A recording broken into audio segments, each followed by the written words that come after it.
આજે આપ સૌ સુરતના શ્રેષ્ઠીઓ, વિશ્વવંદનીય સંત શિરોમણી પરમ પૂજ્ય મહંત સ્વામી મહારાજનું સન્માન કરવા માટે અત્રે એકત્રિત થયા છો. આવા સંત એને આપણી સંસ્કૃતિએ સમાજના આધાર સ્તંભ તરીકે ઓળખાવ્યા છે. એની એક સુંદર દ્રષ્ટાંત કથા આપતા ઘણીવાર કહેવામાં આવે છે કે એકવાર એક હોડીમાં 10 મુસાફરો પ્રવાસ કરી રહેલા, પરંતુ અચાનક દરિયાની અંદર તોફાન આવ્યું. એને કારણે સામુદ્રી મુસાફરી આગળ ખેડવી મુશ્કેલ થઈ પડી. એટલે હોડીને એક નજીકમાં ટાપુ હતો તેના કિનારે લાંગરવામાં આવી અને હોડીમાં બેઠેલા 10 મુસાફરો ટાપુ પર એક ઝાડ હતું એ ઝાડની નીચે ગોઠવાઈ ગયા. કારણ કે વરસાદ પણ મુશળધાર વરસવો શરૂ થઈ ગયેલો. થોડી વારમાં તો વીજળીઓના પણ કડાકા ને ભડાકા થવા માંડ્યા. આ સંજોગોની અંદર ઝાડની નીચે જે 10 મુસાફરો ઊભા હતા તે પૈકીના એકે કહ્યું કે આપણા 10માં કોઈ એક પાપી વ્યક્તિ હોવી જોઈએ, જેને લીધે આપણા પ્રવાસમાં આવું વિઘ્ન ઊભું થયું. હવે કોના લીધે આ વિઘ્ન ઊભું થયું, કોણ પાપી, એનો નિર્ણય કેવી રીતે કરવો? એટલે બધાએ મળીને વિચાર્યું કે વારાફરતી દરેકે ઝાડની નીચેથી નીકળી સામે જવાનું અને જેની ઉપર વીજળી પડે એ પાપી હશે, જેની ઉપર વીજળી ન પડે એમ કેમ પાછો ઝાડ નીચે આવી જાય એ પાપી નહીં, એ પુણ્યશાળી. આમ વિચારી વારાફરતી એક વ્યક્તિ જે ઝાડની નીચે ઊભા હતા ત્યાંથી સામે 10 ફૂટ દૂર જવા માંડ્યા. પહેલી વ્યક્તિ જઈને પાછી આવી, એની ઉપર વીજળી ન પડી. બીજી વ્યક્તિ જઈને પાછી આવી, એની ઉપર વીજળી ન પડી. આ રીતે ક્રમવાર 9 વ્યક્તિઓ એ દૂર જઈને પાછી ઝાડ નીચે આવી ગઈ, કોઈની ઉપર વીજળી ન પડી. હવે જે એક વ્યક્તિ બાકી હતી એ સંત હતા. બધાએ કહ્યું કે ભાઈ તમે ભલે સંત રહ્યા પણ તમે જ પાપી જણાવશો, કારણ કે અમે 9 જણા ઝાડની નીચેથી બહાર નીકળ્યા, ઝાડ નીચે સહી સલામત પાછા આવ્યા, કોઈની ઉપર વીજળી પડી નથી. હવે નક્કી થઈ જાય છે કે તમે જ પાપી છો, પણ આપણે નક્કી કર્યું છે તમે પણ એકવાર ઝાડની નીચેથી દૂર તો જાવ જ. અને જેવા પેલા સંત એ ઝાડની નીચેથી થોડાક દૂર ગયા ત્યાં જ વીજળી પડી, પણ વીજળી પેલા 9 પર પડી અને એ મરી ગયા અને સંત બચ્યા.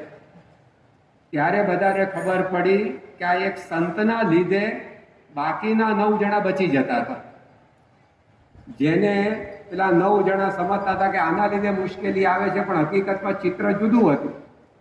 એક સંત એ અન્ય 9 પાપીના પાપનો ભાર સહન કરીને સમાજને સ્થિર રાખી રહેલા. એ જેવા ઝાડની નીચેથી બહાર નીકળ્યા, વીજળી પડી, 9 અવસાન પામ્યા. ડૉક્ટર સર્વપલ્લી રાધાકૃષ્ણન કદાચ એટલે જ કહેતા હશે કે we are not living by the inventions that scientist have made, but by the saints moving around us. ભારતના નામાંકિત રાષ્ટ્રપતિ જેની સ્મૃતિમાં આપણે શિક્ષક દિન ઉજવીએ છીએ એ ડૉક્ટર સર્વપલ્લી રાધાકૃષ્ણને આ તારણ આપ્યું છે કે we are not living by the inventions that scientist have made. વૈજ્ઞાનિકોએ કરેલી શોધખોળોને લીધે આપણે જીવતા નથી, but by the saints moving around us. પરંતુ આપણી આજુબાજુ વિચરતા સંતોને કારણે આપણે જીવીએ છીએ. મહર્ષિ અરવિંદ અને સ્વામી વિવેકાનંદ પણ કહેતા, one man's perfection can still save the world.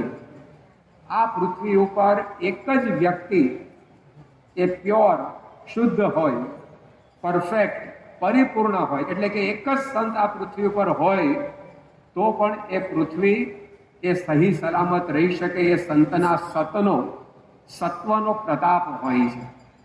તો આવી પ્રકારની એ સંત સમૃદ્ધિ ભારતની ભૂમિ ઉપર સમયે સમયે અવતરતી રહી છે.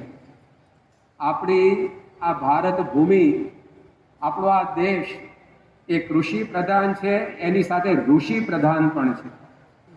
અહીંયા આ દેશને કૃષિએ જેટલું પ્રદાન આપ્યું છે એના કરતાં અનેક ગણું વધારે પ્રદાન ઋષિઓએ આપ્યું છે. અને એ ઋષિઓએ સમયે સમયે, એ સંતોએ સમયે સમયે આ પૃથ્વી પર પ્રગટ થઈ અને ભારતીય સંસ્કૃતિને દોરી છે, એને સંવર્ધિત કરી છે, એના મનુષ્યોને માર્ગદર્શન આપ્યું છે. વિદેશની અંદર એક ખૂબ જ મોટા નામાંકિત લેખક સમરસેટ મોમ થઈ ગયા અને આ યુરોપિયન લેખક અચાનક જ શું થયું, પરંતુ એમની કલ્પના શક્તિ કુંઠિત થઈ ગઈ. હવે જે સાહિત્યકાર હોય, લેખક હોય, એને પોતાના મનની અંદર કંઈ નવું સૂઝે જ નહીં, સ્ફૂર્ણા થાય જ નહીં, તે કેવી રીતે લખી શકે? તો સમરસેટ મોમ મૂંઝાયા. તો એમના મિત્ર હતા રૂડિયાર્ડ કિપલિંગ, એ પણ બહુ જ મોટા શિક્ષણવિદ અને મોટા ગજાના લેખક. એ રૂડિયાર્ડ કિપલિંગે સમરસેટ મોમને સલાહ આપી કે તમારી આ કલ્પના શક્તિ કુંઠિત થઈ ગઈ છે, તમે એને લીધે પરેશાન છો. મારી સલાહ છે કે તમે ભારત જાઓ અને ભારતમાં કોઈ એવા સંતના સાનિધ્યમાં થોડો સમય વિતાવો. ચોક્કસ તમારું મન પ્રફુલ્લિત થઈ જશે અને તમારી કલમ સડસડાટ રેલાવા માંડશે. મિત્રની આ સલાહને અનુસરી સમરસેટ મોમ 1930ના વર્ષે ભારત આવ્યા અને ભારતની અંદર એમણે જોયું તો ચારે બાજુ કોલાહલ, શોરબકોર, ટ્રાફિક અને આ બધાની અંદર તો એમને થયું કે મારી પાસે જે રહી સહી શાંતિ છે એ પણ ચાલી જશે. એટલે પાછા વળવા તૈયાર થયા. ત્યારે કોકે એમને સલાહ આપી કે આ ઉપરનું ભારત છે, નીચે બીજું એક શાંત ભારત પણ છે. તો કે શાંત ભારત શું? તો કે એ સંત છે. એ સંત છે એ આ દેશને, આ સંસ્કૃતિને સ્થિર રાખે. અને એમ કહીને એમણે રમણ મહર્ષિ, એ જમાનામાં એક સારા સંત હતા, એમનું ઠેકાણું ચીંધ્યા હતું. અને સમરસેટ મોમ એ રમણ મહર્ષિ પાસે ગયા. એમના સાનિધ્યની અંદર એક કઠ ઉપનિષદ ભણ્યા અને જે એમને એમનો સહવાસ સાંપડ્યો એને લીધે વળી પાછી એમની કલ્પના શક્તિ ખીલી ઉઠી. પાછા પોતે યુરોપ ગયા અને એમણે જે નવલકથા લખી એનું નામ આપ્યું ધ રેજર્સ એજ. કારણ કે કઠ ઉપનિષદમાં મંત્ર આવે છે, ક્ષુરસ્ય ધારા નિશિતા દુરત્યયા દુર્ગમો પથસ્તત કવયો વદંતી, કે આ અધ્યાત્મ માર્ગ એ અસ્ત્રાની ધાર પર ચાલવા જેવો છે, તલવારની ધાર પર ચાલવા જેવો છે. તલવારની ધાર ઉપર તમે ચાલવા જાઓ તો જો વધારે વજન આપો તો પણ કાપો પડે, જો વજન ના આપો તો ચલાય નહીં. આપણે ચાલવું હોય તો એક પગને તો દબાવીએ છીએ, ત્યારે બીજો પગ ઉપાડી શકીએ. તલવારની ધાર ઉપર તમે ચાલવા જાઓ તો પગને જેવો દબાવો બીજો પગ ઉપાડવા માટે તો તરત જ લોહી નીકળે. ન દબાવો પગને તો બીજો પગ ઉપડે નહીં, ચાલી ન શકો. ટૂંકમાં આ માર્ગ કઠણ છે એનું વર્ણન કઠ ઉપનિષદમાં આ શબ્દો દ્વારા કર્યું છે. એના આધારે પછી એમણે આ ધ રેજર્સ એજ, અસ્ત્રાની ધાર એવું ટાઇટલ એમની પોતાના નવા પુસ્તકનું આપ્યું. પણ કહેવાનું તાત્પર્ય શું છે કે જે એક સંતનું સાનિધ્ય આ યુરોપિયન લેખકને એના અંદર પડેલો લેખક એ વળી પાછો પુનર્જીવિત કરી જાય છે. તો સંતની આવી ઘણી બધી દેણ એ સમાજની અંદર રહેલી છે. એટલા માટે આપણે એક ઉક્તિમાં સાંભળીએ છીએ કે સંત ન તો જલી જાત બ્રહ્માંડ, જ્ઞાન તણી લહર સે વહત ભારત ઠામો ઠામ. જો આ બ્રહ્માંડની અંદર સાચા સંત ન હોય તો આ બ્રહ્માંડનો પ્રલય થઈ જાય હોય. પરંતુ આ બ્રહ્માંડના સંતપ્ત જીવોને જ્ઞાન તણી લહર સે ઠારત ઠામો ઠામ, એ સાચા સંત છે એ જ્ઞાનની લહેરથી, જ્ઞાનની વર્ષાથી, સમજણની સુધા સિંચીને સંતપ્ત જીવોને શાતા પમાડે. તો આવી ભારતની ભવ્ય સંત પરંપરાને ભગવાન સ્વામિનારાયણે વિશેષ વિસ્તારી. ભગવાન સ્વામિનારાયણ આ પૃથ્વી પર પ્રગટ થઈને એમના સમયકાળની અંદર 3000 સંતોને દીક્ષિત કર્યા. એ સંતોમાં કોઈક જમીનદારો હતા, કોઈક જાગીરદારો હતા, કોઈક રાજા મહારાજા હતા, કોઈક રાજકવિઓ હતા, કોઈક પ્રકાંડ પંડિતો હતા, કોઈક મોટા ગજાના કવિઓ હતા, કોઈક સિદ્ધહસ્ત સાહિત્યકારો હતા, કોઈક મોટા મઠના મહંતો હતા. આવા 3000 જેટલા સંતોને ભગવાન સ્વામિનારાયણે દીક્ષિત કર્યા અને એ સંતો દ્વારા તેઓએ સમાજ ઉદ્ધારનું, માનવ કલ્યાણનું કાર્ય કર્યું. અને એ ભગવાન સ્વામિનારાયણના પરમહંસો ગામડે ગામડે, ઝૂંપડે ઝૂંપડે ગયા. કારણ કે ભગવાન સ્વામિનારાયણે કહ્યું કે આપણે જો સમાજનું કલ્યાણ કરવું હશે, માનવને આગળ વધારવો હશે, તો આપણે એની પાસે જવું પડશે. જેમ નદી છે લોકો પાસે જાય છે, લોકો નદી પાસે જતા નથી. હિમાલયમાંથી નીકળેલી ગંગા ક્યાં ક્યાં છે ગંગાસાગર સુધી પહોંચે. તો એ ગંગા નદી એ પોતે આપણી વચ્ચે આવે છે ત્યારે આપણી તરસ છીપે છે. એમ જે સંત છે એણે પણ પોતે સમાજની અંદર વહેવું જોઈએ, તો સમાજની અંદર શાંતિ, સમૃદ્ધિ, સ્થિરતા આવે. કારણ કે બધા લોકો તો ક્યાં હિમાલયની અંદર ગૌમુખ પાસે પહોંચી શકવાના. બધા જ લોકોની એવી ત્રેવડ નથી કે ગૌમુખમાં જઈને ગંગાનો લાભ લઈ શકે. ગંગા સ્વયં સમાજની અંદર આવે છે. તેવી જ રીતે સંત પણ સરિતા છે અને એ સંત સરિતા સમાજને સમૃદ્ધ રાખે. જેમ એક લોકમાતા, એક નદી એ હજારો હેક્ટર જમીનને હરિયાળી બનાવી દે, એમ એક સંતનું વિચરણ હજારો લાખો વ્યક્તિઓના જીવનની અંદર આમૂલચૂલ પરિવર્તન કરી દેતું હોય છે. આવા સંતો ભગવાન સ્વામિનારાયણે તૈયાર કર્યા. એમણે પોતે એ સંતો દ્વારા સમાજ ઉત્થાનનું કાર્ય કર્યું અને એમની એ સંત પરંપરામાં, ગુણાતીત સંત પરંપરામાં વર્તમાન કાળે પરમ પૂજ્ય મહંત સ્વામી મહારાજ એ અત્યારે એ જ કાર્ય કરી રહ્યા છે, જેનું સન્માન કરવા માટે આપ સૌ સુરતના શ્રેષ્ઠીઓ આજે અહીંયા ઉપસ્થિત થયા છે. મહંત સ્વામી મહારાજ 92 વર્ષે આજે સમગ્ર વિશ્વભરની અંદર વિચરણ કરી ભારતીય સંસ્કૃતિનો પ્રચાર પ્રસાર કરી રહ્યા છે. જેમ વિવેકાનંદ સ્વામી કહેતા કે આત્માનો મોક્ષાય જગત હિતાય છે. સંતનું વિચરણ, સંતનું કાર્ય પોતાના કલ્યાણ અને જગતના ઉત્થાન માટે છે. પરંતુ આવા ગુણાતીત સંતને પોતાનું કલ્યાણ તો કરવાનું હોતું નથી. એ તો અનંતનું કલ્યાણ કરવા માટે પૃથ્વી ઉપર અવતરે છે. તો મહંત સ્વામી મહારાજ આજે જગતના કલ્યાણ માટે એ વિશ્વભરની અંદર વિચરી રહ્યા છે અને એમનું શુદ્ધ વર્તન, એમની ઉમદા ભાવનાઓ, એમનું પવિત્ર અંતઃકરણ એ જ જ્યાં જાય ત્યાં સૌને અસર કરે. જેમ એક સૂર્ય આકાશમાં ઉગે અને આખી પૃથ્વીનું વાતાવરણ બદલાઈ જાય. સૂર્ય આપણી સાથે કોઈ સીધો વાતચીત કરતો નથી. સૂર્ય એ કોઈ સીધી આપણી સાથે મુલાકાત કરતો નથી. છતાં પણ કરોડો કિલોમીટર દૂર રહીને પણ સૂર્ય પૃથ્વીવાસીઓને નવી તાજગી આપે છે, નવી સ્ફૂર્તિ આપે છે. ફૂલ દૂર હોય, આપણે એનો સ્પર્શ પણ ન કરીએ, આપણે એને નાકથી સૂંઘીએ પણ નહીં, તેમ છતાં પણ એ ફૂલની સુગંધ આપણા શ્વાસની અંદર એ આવી આપણને પ્રફુલ્લિતતા આપી જાય છે. એવી જ રીતે મહંત સ્વામી મહારાજનું પણ શાંત, સરળ, સાધુતા સભર વ્યક્તિત્વ જે કોઈ પણ એમના સંપર્કમાં આવ્યા એ દરેકને સ્પર્શતું આવ્યું છે. કારણ કે આપણા શાસ્ત્રોમાં સંતના જે લક્ષણો બતાવ્યા છે બધા તેઓએ ચરિતાર્થ કર્યા છે. Whatever sages thought in ages, he is living in one life.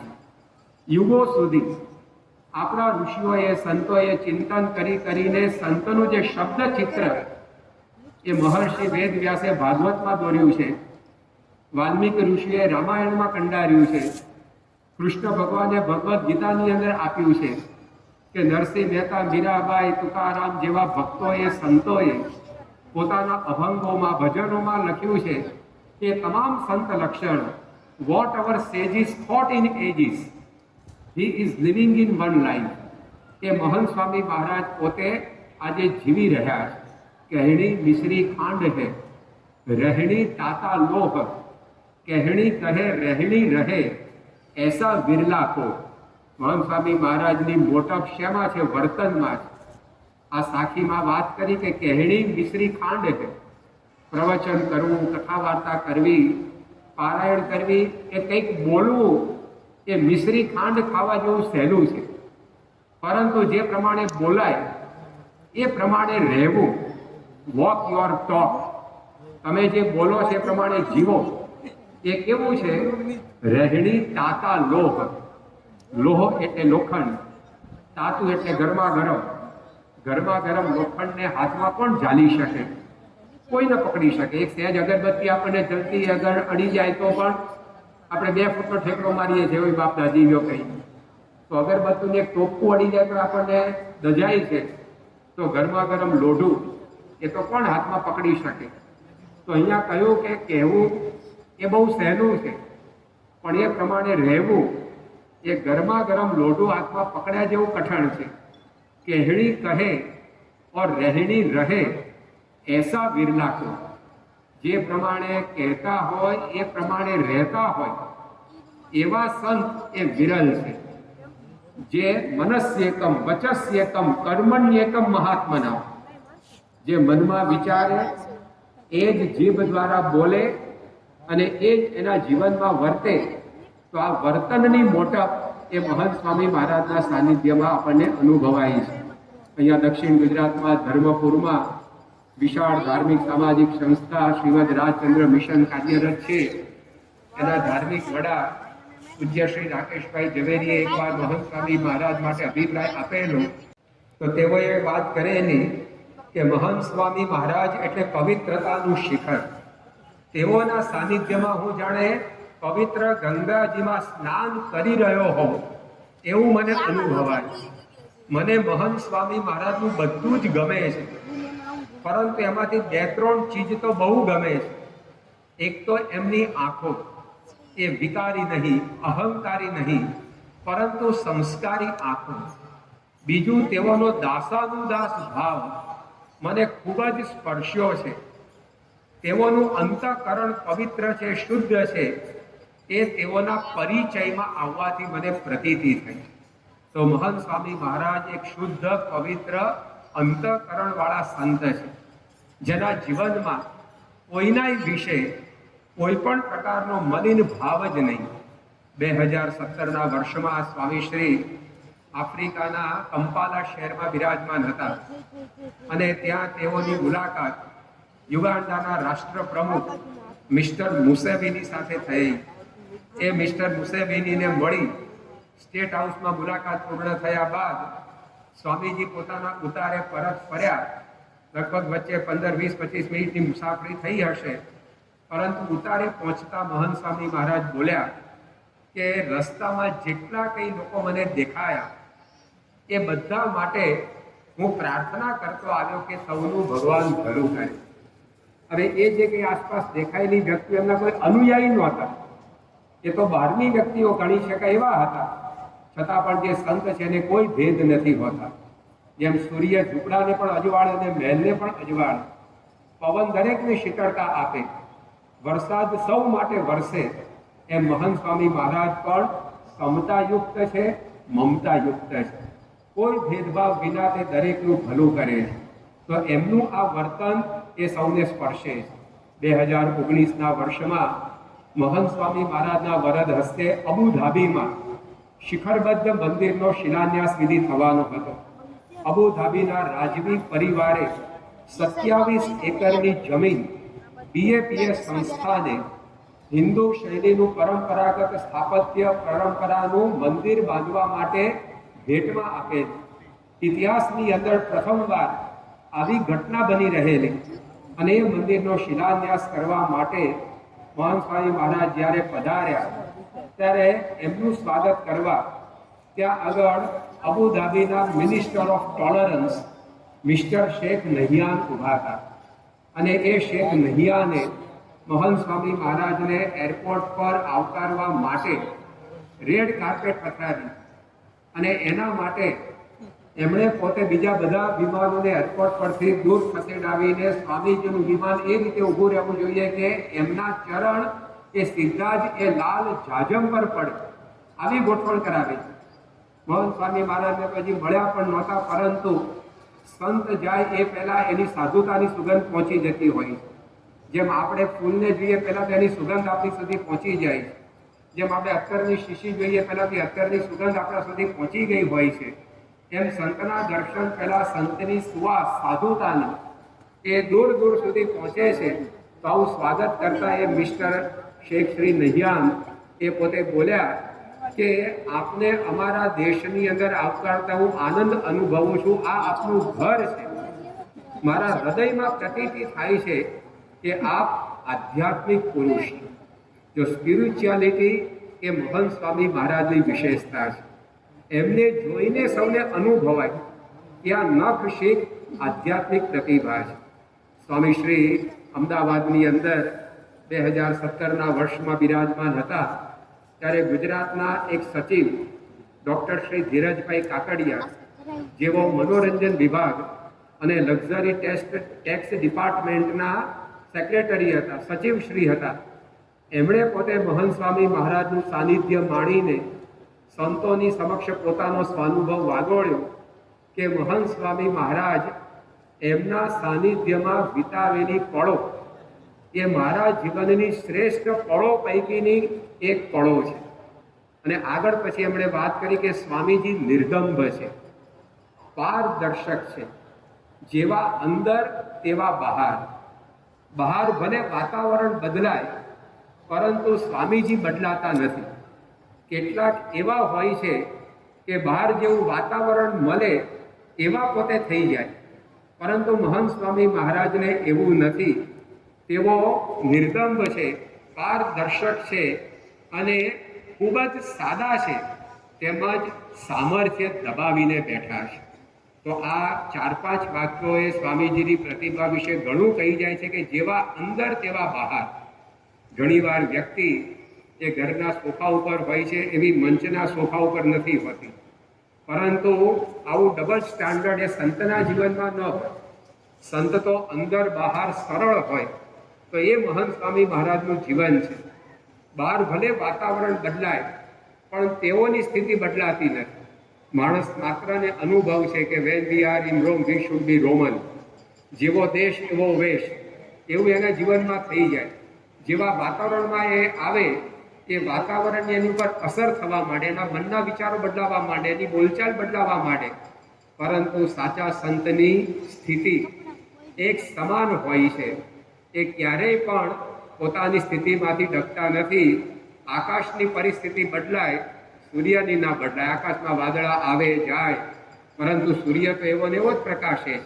એમ બહારનું વાતાવરણ બદલાય પણ સ્વામીજી અંદરથી એ પોતે જેવા છે તેવા સ્થિર, શાંત છે અને નિર્ગમ તથા પારદર્શક. આજે આ પારદર્શકતાની ઘણી બધી વાતો સમાજમાં થતી હોય છે, ટ્રાન્સપરન્સી, પરંતુ એ પારદર્શક વ્યક્તિત્વ એ આવા સંતનું છે. જ્યારે બ્રહ્મ સ્વરૂપ પ્રમુખ સ્વામી મહારાજે પોતાની જીવનલીલા સંકેલી, ત્યાર પછી તેઓની પુણ્ય સ્મૃતિમાં ઠેર ઠેર શ્રદ્ધાંજલિ સભાઓ થતી હતી. એમાંની એક શ્રદ્ધાંજલિ સભા વિશ્વના સૌથી મોટા મંદિર તરીકે જેને ગિનીઝ વર્લ્ડ રેકોર્ડ્સે નવાજી છે, એ દિલ્હી અક્ષરધામમાં થયેલ. અને એ સભાની અંદર પ્રમુખ સ્વામી મહારાજને શ્રદ્ધાંજલિ આપતા એક સમયના પૂર્વ શંકરાચાર્ય पूज्य सत्यमित्रानंद गिरी जी बात करे थे कि आज कल लोग पारदर्शिता की बहुत बड़ी बातें करते हैं, लेकिन मैं प्रमुख स्वामी महाराज के संपर्क में आया हूँ.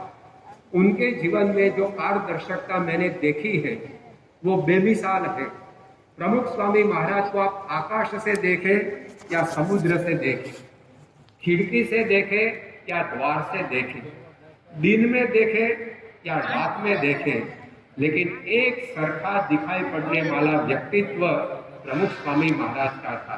तो ये पारदर्शितानो वारसो આજે પ્રગટ બ્રહ્મ સ્વરૂપ મહંત સ્વામી મહારાજે પૂરેપૂરો પચાવ્યો છે. તેવા નિર્દંભ છે, કોઈ કપટ એમના અંતરની અંદર નહીં. તો આવી પ્રકારના એક વિશ્વવંદનીય સંતવર્ય એના સન્માનને આજે આપણે જ્યારે કરી રહ્યા છીએ ત્યારે ખરેખર આપણે ઋણ અદા કરીએ છીએ. આ સ્વામીજીનો તો સન્માન સમારંભ છે, પણ આપણા માટે તો ઋણાભિવ્યક્તિ સમારંભ છે. કારણ કે આપણે કોઈક આપણને પાણીનો પ્યાલો પાય કોઈ થેન્ક યુ કહેતા હોઈએ. આપણે બસમાં ઊભા હોઈએ અને કોઈ સેજ ખસીને સીટમાં જગ્યા કરી આપે, આવો બેસો એમ કે, તો પણ આપણે સેજ સ્મિત ફરકાવીને થેન્ક યુ બોલીને જગ્યા ગ્રહણ કરીએ છીએ. તો સામાન્ય વાતમાં પણ કોઈક આપણને મદદ કરે ત્યારે આપણે એને થેન્ક યુ કહીએ છીએ. તો જેના ઉપકારોથી સમગ્ર દેશ, સૃષ્ટિ, વ્યક્તિ, પરિવાર બધા જ ઉપકૃત છે એવા સંતનું સન્માન કરવું એ આપણા માટે ઋણાભિવ્યક્તિ સમારોહ છે. કારણ કે આવા સંત દ્વારા ભગવાનની ઝલક એ સૌને પ્રાપ્ત થાય છે. ભગવાનનું સાનિધ્ય સૌ અનુભવે છે. અબુધાબીમાં જે વિશ્વ પ્રસિદ્ધ BAPS હિન્દુ મંદિર છે એના બાંધકામની પ્રક્રિયા સાથે સંકળાયેલા મિસ્ટર લાઈ હ્યુન પો, ચાઇનીઝ વ્યક્તિ અને વિશ્વવ્યાપી RSP કંપનીના ગ્લોબલ મેનેજિંગ ડિરેક્ટર, એમણે પોતે 2018માં વડોદરા પાસે અટલાદરાના મંદિરે મહંત સ્વામી મહારાજને મળ્યા ત્યારે વાત કરી કે I don't know about God. હું ભગવાન વિશે કશું જ જાણતો નથી, કારણ કે સામ્યવાદી વિચારધારાની અંદર એ ઉછળેલા અને ભગવાન વિશે, ધર્મ વિશે એમને કોઈ શ્રદ્ધા નહીં, કોઈ રસ નહીં. પરંતુ મહંત સ્વામી મહારાજનું 15 મિનિટનું સાનિધ્ય એમણે માણ્યું અને આ મિસ્ટર લાઈ હ્યુન પો એમણે વાત કરી કે I don't know about God, but I was closest and nearest with God when I met મહંત સ્વામી મહારાજ. મને ભગવાન વિશે કાંઈ ખબર નથી, પણ હું એટલું ચોક્કસ કહી શકું કે જ્યારે હું મહંત સ્વામી મહારાજની નજીકમાં બેઠો ત્યારે ભગવાનની સૌથી નજીકમાં હતો એવું મને લાગ્યું. કારણ કે આવા સંતના રોમે રોમની અંદર એ ભગવાન બિરાજમાન છે. તો આજે આ કોઈ સંતનું સન્માન નથી થતું, પરંતુ એમનામાં રહેલા ભગવાનનું આપણે સન્માન કરી રહ્યા છીએ. આ કોઈ સંતનું સન્માન નથી, પરંતુ એમના દ્વારા જીવંત ભારતીય સંત પરંપરાનું આપણે સન્માન કરી રહ્યા છીએ.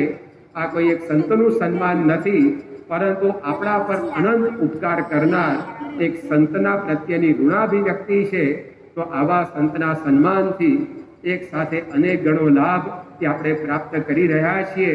ભગવાનને પ્રાર્થના કરીએ કે આવા સંતનું સાનિધ્ય આપણને દીર્ઘકાળ સુધી આપણી વચ્ચે મળતું રહે અને તેઓના જીવન દ્વારા આપણે આપણા જીવનને પણ વિશેષ સુખમય, શાંતિમય અને સફળતામય બનાવી શકીએ. શ્રી સ્વામિનારાયણ ભગવાન.